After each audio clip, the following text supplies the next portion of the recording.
प्रणाम गुरुजी। मैं अनहद सोनी अपने पापा के साथ आपसे मिलने नागपुर शिविर आया। वहाँ आपसे मैंने ध्यान की अलग अलग विधियाँ सीखी, जिससे मेरे पढ़ाई में भी बहुत प्रभाव पड़ा। इससे मेरे कंसंट्रेशन लेवल में इम्प्रूव हुआ, पढ़ाई में मैं ज़्यादा फोकस कर पा रहा था। और जब मैं ध्यान करता था, अचानक मेरे सामने पूरा अंधेरा नजर आता था। फिर धीरे धीरे सामने ऐसा लगता मानो शाम का समय हो। पूरा वातावरण नारंगी और पीला नजर आता था।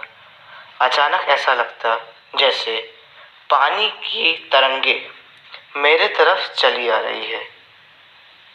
ऐसा मेरा पहला अनुभव था।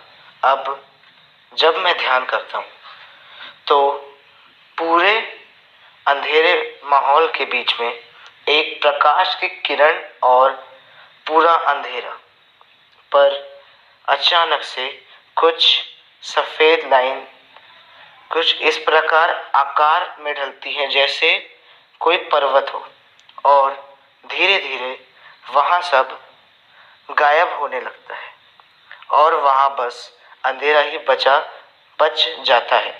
गुरुजी, यह मेरा अनुभव है। क्या मैं इसे कंटिन्यू रखूं या फिर कुछ इम्प्रूवमेंट की ज़रूरत है? आप अपना इस पे मार्गदर्शन दीजिए। प्रणाम। प्रणाम आपको और प्रणाम आप सभी को।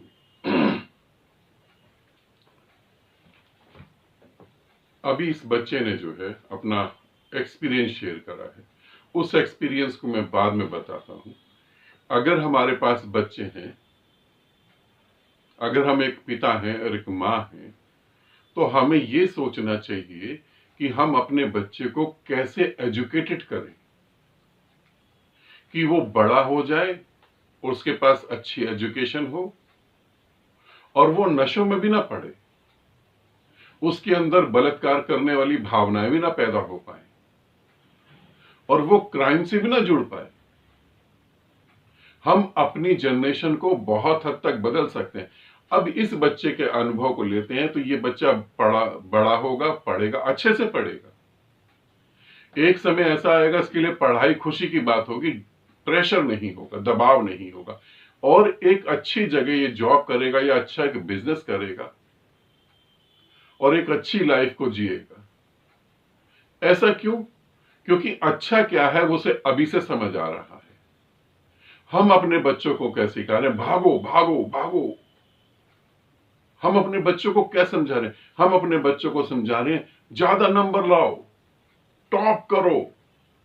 किस लिए? ताकि आप अपने फील्ड में बहुत ऊपर उठ जाओ। किस लिए? ताकि आपको वहां रिस्पेक्ट मिले और पैसा मिले। किस लिए? आप अच्छी जिंदगी जी पाओ। मगर अच्छी जिंदगी जियोगे कहां से जब जिंदगी जीने की समझ ही नहीं होगी? क्या करोगे आप फिर? आप बहुत सारा पैसा इकट्ठा करके क्या करोगे? वेश्याओं के पास जाओगे, शराब में खर्च करोगे, जुए में खर्च करोगे, क्राइम करने के बाद उसे दबाने में खर्च करोगे। आप क्या करोगे? अच्छा जीवन जीने की तो समझ ही नहीं पैदा हो पाई। बच्चे को तो हम सुपर रोबोट बनाने की कोशिश कर रहे हैं। इतना कंपटीशन कि बच्चा इतना परेशान हो जाता है, इतना चिढ़ जाता है, उसे आत्महत्या करने पे माँ बाप मजबूर कर देते हैं।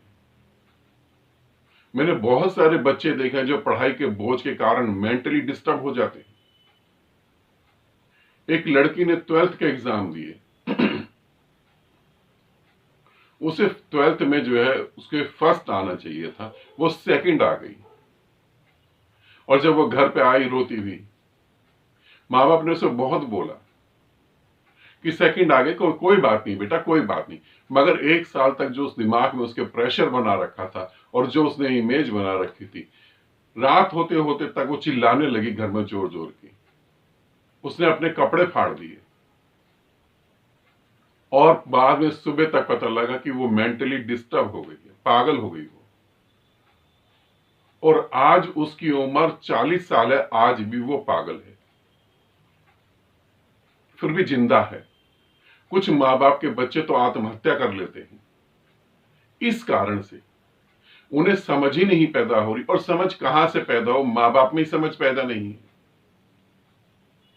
यदि हम अपने बच्चे को ध्यान करवाते हैं, साधना करवाते हैं, तो वो जो तुम चाह रहे हो वो तो वो करेगा ही करेगा, मगर तुमसे बेटर करेगा, तुमसे बेटर जिंदगी जी सकता है। अब इस बच्चे ने मेडिटेशन सीखा नागपुर के शिविर में आकर। मेडिटेशन सीखने के बाद इसने मेडिटेशन घर में करा। क्यों? क्योंकि उसके फादर मेडिटेशन करते हैं।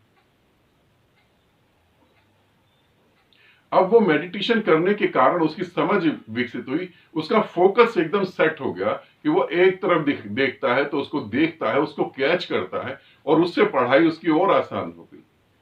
और अनुभव जो मैं अब बताने जा रहा हूं, बेटा तुम भी इसे ध्यान से सुनना।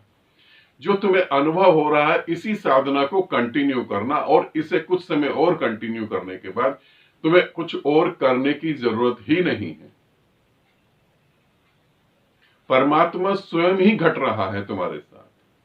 जिसको पूरी दुनिया पाने के लिए तरस रही है, जिसको देखने के लिए आंखें तरस रही हैं, वो स्वयं तुम्हें घटना चालू हो चुका है।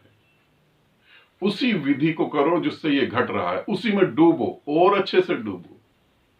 और जो मैंने बताई था वहां पे मेथड जो मैंने बताए थे, कैसे हमारा दिमाग और तेज हो सकता है, उन मेथडों को यूज करो कि हम दिमाग और तेज हो जाए, और एक अच्छी जिंदगी की कल्पना करो, और एक अच्छी जिंदगी को जियो। अच्छी जिंदगी जीने के लिए पैसा बहुत ज्यादा जरूरी है ऐसा नहीं है, समझ बहुत ज्यादा जरूरी है। मैं तुम्हें यह कह सकता हूं कि मैं तुम्हें दुनिया भर का पैसा दे देता हूं, बस तुम्हारी आंख फोड़ दूं, तुम्हारी दोनों आंखें फोड़ दूं, और तुम्हें खूब सारा पैसा दे दूं, अंधे होकर तुम पैसे का क्या करोगे? क्या करोगे? हम अपने बच्चों को किस दिशा में धक्का दे रहे हैं, हम अपने बच्चों को क्या कह रहे हैं, इसे थोड़ा समझने की जरूरत है। अगर आप अपने जनरेशन को नहीं समझा पाओगे, तो शास्त्रों में लिखा है कि मरने के बाद व्यक्ति नरक जाता है। सारे शास्त्रों को बदलना पड़ेगा और लिखना पड़ेगा, जीते जी व्यक्ति धरती पे नर्क को जी रहा है। मरने के बाद नर्क नहीं, जीते जी धरती पे ही नर्क को जी रहा है। हमें अगर अपनी जनरेशन को नहीं समझाया तो हमें यहां नर्क ही जीना पड़ेगा।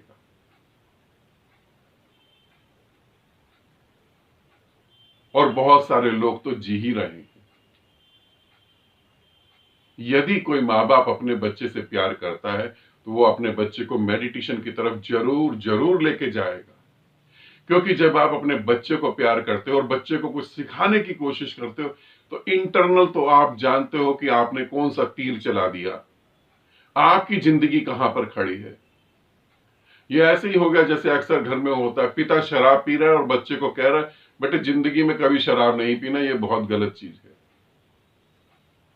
और खुद पी रहा है